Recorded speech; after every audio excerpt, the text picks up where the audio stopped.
I'm thinking about leaving the country. I'm a lot more hesitant about buying my first home. My mortgage is going up and I'm angry. So guys, believe it or not, this is not the USA. I know a lot of people are, watch this channel in the USA and you think, oh my God, you totally identify these people. In fact, this is the UK. And the reason why we're going over this is I want you to understand that the recession is not just USA, it's global. And if you see this headline, that's why I want to read this article with you guys together. Bank of England expects UK to fall in longest recession ever, or longest ever recession. I guess I should say it. But this is nuts. And essentially, what's kind of funny about them, not funny actually, but what's interesting about this is when they're saying longest ever recession, I mean, why don't we just call it a depression? Let's be honest here. This looks pretty bleak, to be perfectly frank. The government and the central banks usually don't use this kind of language, and this is why I think we got to read this together. I mean, what is going on over there in England? And especially for anyone watching this in the UK, I'd love to hear your guys' thoughts on this thing. Our Fed in the USA is trying to keep people calm, whereas I guess the UK, I mean, I don't know. Let's just see what they say. The Bank of England has warned the UK is facing its longest recession since records began, as it raised interest rates by the most in 33 years. It warned the UK would face a, quote, very challenging 2-year slump with unemployment nearly doubling by 2025. Guys, you know this. In the USA, I've been telling you guys unemployment's going to go up. I've been warning people about this. And for those of you who think I'm crazy, I'm not crazy. You can see it's happening in the UK. This is essentially what happens when you raise interest rates. It slows down business activity. Companies fire people. There's just not enough money in the system. And also, too, it's harder for people to, say, borrow money to buy a car or borrow money to buy a house. Everything slows, so unemployment's going to go up. But, the idea is, though, can you slow your economy and not cause essentially depression? This is just nuts. And I know I'm using the D word, but when you hear, longest recession ever. Let's see what else they say here, though. Bank boss Andrew Bailey warned of a, quote, tough road ahead for UK households, but said it had to act forcibly now or things will be, quote, will be worse later on. Wow.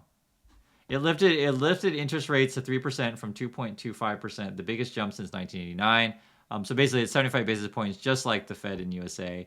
But they usually don't raise it that much. And you can see, biggest since 1989 is, it's the same kind of stuff we're talking about in the USA. By raising rates, the bank is trying to bring down soaring prices as the cost of living rises at its fastest rate in 40 years. Same kind of stuff, except the difference between UK and USA. The USA does have a much stronger economy. The UK is definitely a lot weaker. And they're also facing, as it says here too, as well, food and energy prices. You guys, you may not know, and this is sort of why we cover this stuff. People in the UK have actually been protesting their utility bills and saying, we're not going to pay because it's just like 70%, 100% in a year kind of increases. It's just nuts. Winter is coming, so I'm sure prices are going to be high.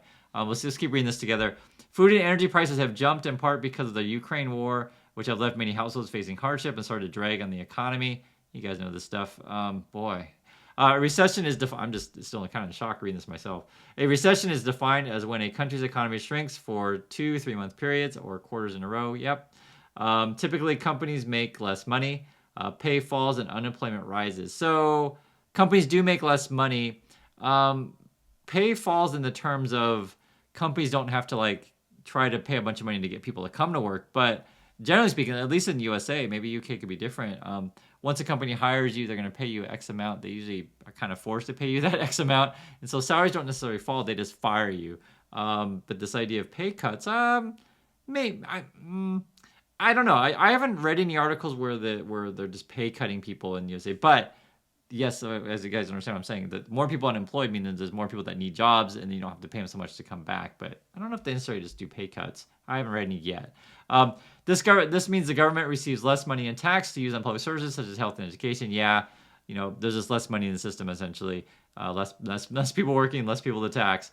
The bank had previously expected the UK to fall in a recession at the end of this year and said it would fall would last for all next year. So previously they were saying it was going to be all next year as well, but I think they're just saying it's worse than what they had predicted, or probably a better way to say worse than what they wanted to tell people publicly. That's probably a better way to say it.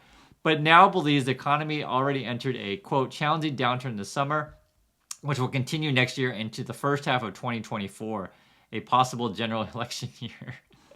It's always an election year, right? This is probably going to be one of the more contentious elections going forward in the UK. I mean, the Brexit thing, if that wasn't contentious enough, I mean, people losing their jobs, unemployment is doubling. It's pretty scary. While not be the UK's deepest downturn, it will be the longest since records began in 1920s. It's like 100 years ago. Oh my God. The unemployment rate is currently at its lowest in 50 years, but is expected to rise to nearly 6.5%. So in the USA, guys, we're at 3.5% unemployment. Healthy unemployment's around 5%. The Fed is saying, for Americans, saying like, it might go to 4.6. I say it could go between 5 to 10%. It's hard to predict for sure. Here, this is like the official numbers from UK. They're saying, hey, it could go to 6.5, but like, I mean, although to be fair for the UK, they're kind of alarmist, so maybe they're more practical in the numbers that they're giving people. I don't know in UK numbers to predict if 6.5% unemployment is realistic for them or not. But I'm just saying they're already using headlines like worst recession in years. Oh my God. Okay, the interest rate announcement is the first since Prime Minister Mr. Truss and former Chancellor Kwasi Kwarteng unveiled their controversial mini budget. If you guys remember, the basic gist was before it was Truss, they were like, hey, we're going to lower taxes and we're going to increase spending, like as if that made any sense. Let's see what else this says. There are plans for $45 billion worth of unfunded tax cuts, as we just talked about, much of which had been reversed, sent the value of the pound tumbling and sparked market turmoil, forced the bank to step in and restore the calm. Right? If you guys remember, the pound basically crashed because like nobody had any faith in their economy, and they're like, okay, the only way for you to get this to work is you just to print a whole bunch of money, and so therefore like we're expecting you to do that, and everything crashed. And also too, this is very real. When you think that everyone's going to suddenly lose their jobs and the economy is going to fold, your currency is propped up by you being able to tax people and get that money and like pay for services and stuff. But when everything starts to crumble, you just don't have any faith anymore. And this is sort of why everyone's kind of been running to the dollar. Boy, this is just crazy. I'm still kind of in shock that this language, like longest recession, they're saying. I'm not shocked that this could happen, but I'm more shocked that the Bank of England is like officially saying it. Let's see what else they have to say here. Mr. Burry told the BBC he believed that the mini budget had damaged, this is a quote, damaged the UK's standing internationally. I would agree with that. He said that a recent International Monetary Fund gathering in Washington, quote, it was very apparent to me that the UK's position and the UK's standing had been damaged. That same week, Mr. Kwarteng was sacked. Actually, yeah, he was fired. So unemployment right now in the UK, quarter 3 of 22 is 3.5%, and they're forecasting quarter 4 by 2025. Oh, okay. So they're forecasting unemployment to go up, but they're saying like it could take like 3 years from now. That's interesting. I'm just thinking about this. I don't know. That's a long forecast from now. That's like essentially like 3 years from now. Okay, let's keep reading. Chancellor Jeremy Hunt said, the most important thing the British government can do right now is to restore stability, sort out public finances, and get debt falling so that the interest rate rises as low as possible. It's interesting because in the USA, for whatever reason, we don't talk about our national debt that much anymore. It used to be a huge campaign issue, and it still should be. Who knows why we don't do it, but I'm still in shock over this whole thing, and yeah, mortgage about their loan. I'm just kind of going through here. Here's just a quote from a UK person. My disposable income has gone down dramatically recently. I earn more amount to get benefits. They need to help the middle earners. Yeah, and that's the rest. So basically, Bank of England is saying things are bad, guys. What else we got in the news? I just had to share this with you and read through this. It's pretty crazy. Also, too, in the USA, you're kind of like, okay, can the Fed raise interest rates and not trigger a meltdown? Well, the UK is saying, no, we're going to trigger a meltdown no matter what. So it's pretty hard to believe that we're not going to be going into recession for USA. And the percentages keep going up. So I think we're going to meltdown. I mean, UK is saying it officially. UK, look at this. This is Deloitte. This is a major consulting firm, guys. They're firing half their executive team. I saw this. It just means business activity is slowing. When businesses don't have enough money to pay their people, it's just not going to be a thing that they're going to be hiring. I mean, they just don't have enough money, so they're going to be firing, of course. And the largest increase by the Bank of England. Also, too, Deloitte is firing. Elon Musk said he's firing half the Twitter people. And the reason why I show you guys this stuff is I want you to understand that it's not just USA, it's not just Twitter. there are multiple companies that are all facing these slowdowns. It's everyone. So this is why I've been telling you guys, prepare for a rainy day. Someone asked me in the comments about Stripe. Yeah, Stripe is firing people too. This is the headline. Stripe cuts headcount by 14%, right? Prepares for leaner times. And we take a look at the quote of this stuff. This is actually sort of what they're saying. It's always good to see what company CEOs say. This is from Stripe, which is like your PayPal, so like your payments company, which represent much of the economy. So he's saying here, we are facing stubborn inflation, energy stocks, higher interest rates, reduced investment budgets, and sparser startup funding. The money's just not there, basically. To adapt ourselves appropriately for the world we're heading into, we need to reduce our costs. Hence, we got to fire people, right? Easy to understand. Things slow down, the money's not coming in, you got to fire people. And this is a more quote from them. We were much too optimistic about the internet economy's near-term growth in 2022 and 2023 and underestimated both the likelihood and impact of the broader slowdown. We grew operating costs too quickly, buoyed by the success we're seeing in some of our new product areas. We were allowed coordination costs to grow and operational inefficiencies to seep in. So basically, guys, what happened is lots of free money. Everyone thought everything's going to grow together. You maybe have all these younger CEOs and experienced people, and they're just like, oh wow, good times roll forever, and let's hire all these people. Everything's going to be great, and they didn't plan. And this is just poor planning by companies. And the companies that didn't go crazy on their hiring are going to be better off, because it's tough to fire people. Like, you spend a bunch of money to hire someone, now you spend a bunch of money to figure out who you're going to fire, and the morale goes down at said company. It's tough. Culture matters at companies. You guys know this. I mean, just imagine if everyone's losing their job and how people are going to feel. It's why I keep saying it's hard to imagine that Twitter's going to just suddenly rebound after you just fire all these people. And we'll see what more Stripe says. Stripe is not a discretionary service that customers turn off if budget is squeezed.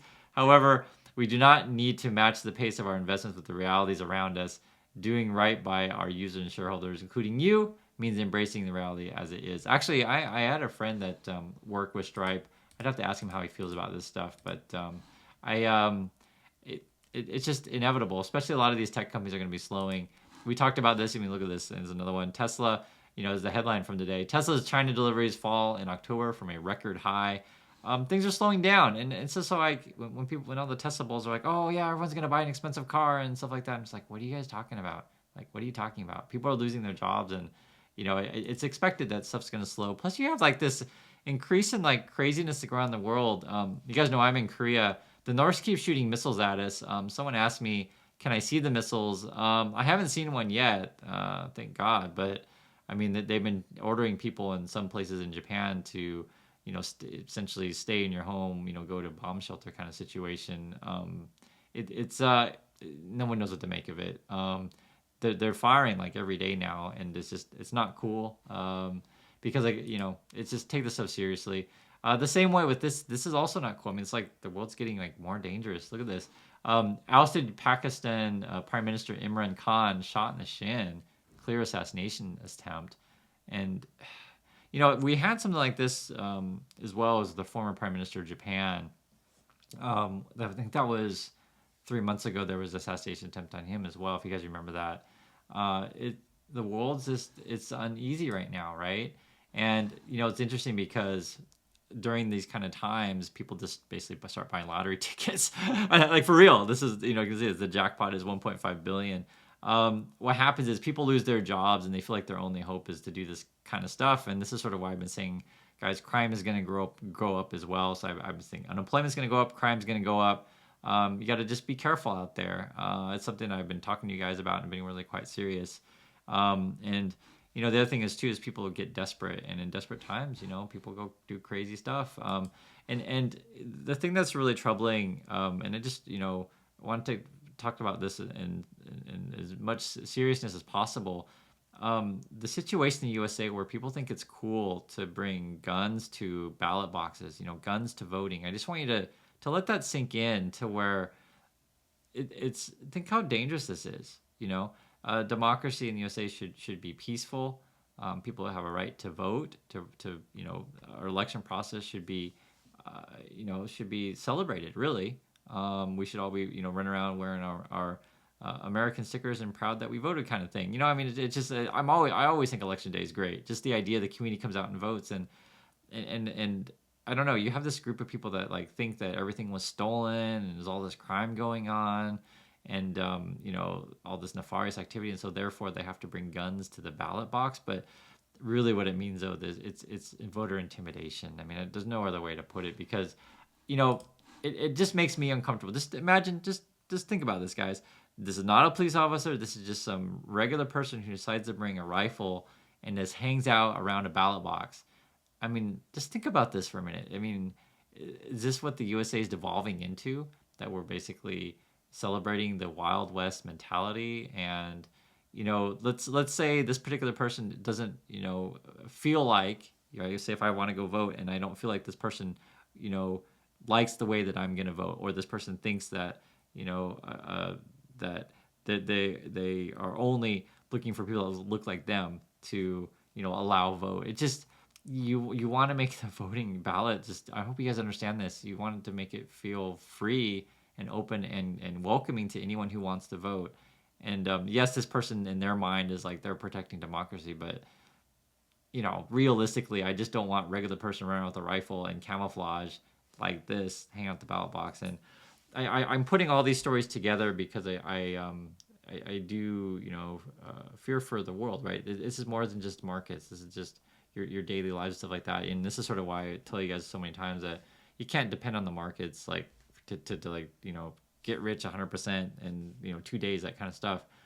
Your best situation right now is preserve your wealth, right? Focus on your job skills, focus on networking, have a great group of friends around you that are going to be supporting each other. This is the one thing that I always mention to you guys, is that in these kind of downturns, the better relationships you have with people and the better person you've been through this whole time, it'll become evident. And people, because the people who essentially don't understand the world, who feel like they're hopeless, don't have much choices, they resort to guns to the ballot box kind of thing. And I don't want you to be that person.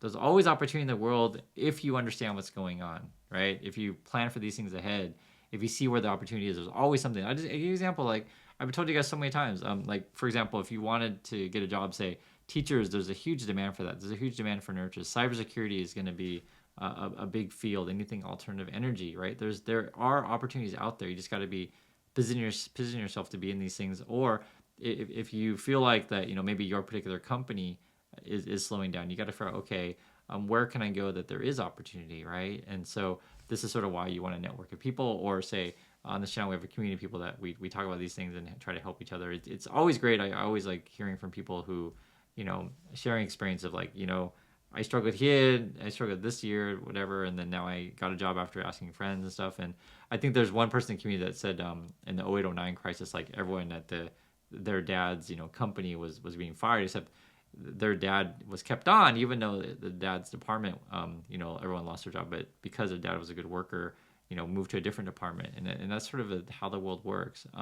People want good people. People want people with positive attitudes. People want people that can, solve problems, this kind of things. And so, when I show you guys this news and stuff all the time, I just want you to understand the markets and plan ahead. Be ahead of the game. Don't be trailing the game. That's sort of how this works. So stay upbeat, stay positive, and I think knowing that these things are coming and being prepared is how I stay positive, because I'm not like surprised by this stuff. If suddenly you wake up and you're like, what the heck is this person that got the ballot box, then you'd be like, surprised. But we're prepared for this stuff, and also too, I can't stress enough is to keep people honest. I think that's a good way to say it. We'll just keep it that way. And I understand the people with the guns think they're trying to keep people honest, but I'm calling BS on that, and I just think it's wrong. So anyway, that's the news of the day. UK is melting down, and it seems like the world is going in the wrong direction. However, we're going to be going in the right direction by being prepared. So thanks again for watching, everyone. Love to hear your thoughts on this, and I'll catch you in the next video.